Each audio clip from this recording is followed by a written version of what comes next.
Elle dormait dans un grenier depuis plus de 20 ans. Voici la fameuse basse fétiche de Paul McCartney. Volée le 10 octobre 1972, l'instrument a été retrouvé par un couple de journalistes, fans des Beatles. La fin d'un mystère vieux de 50 ans. Tout commence l'an dernier.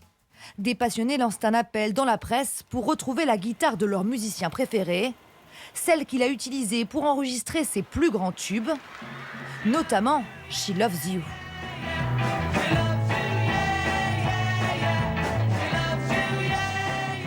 En quelques jours, les journalistes reçoivent des milliers de mails. Un message attire leur attention.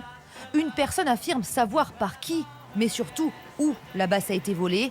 Il s'agit du quartier de Notting Hill, dans le nord de Londres.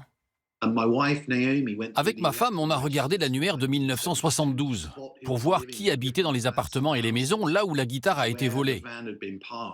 Au fil du temps, on a établi une liste de noms et on les a cherchés partout, sur Facebook, partout où l'on pouvait. Le couple découvre alors que la guitare a été vendue au gérant d'un bar. L'information sort dans la presse. Une femme se manifeste. L'instrument se trouve chez elle à Hastings, dans le sud du pays. Elle l'a hérité de son beau-père. 50 ans après sa disparition, la basse a finalement retrouvé son propriétaire. On croise les doigts, espérons qu'on entendra à nouveau Love Me Do, Please Please Me, Twist and Shout, She Loves You, toutes ces chansons qu'il a écrites.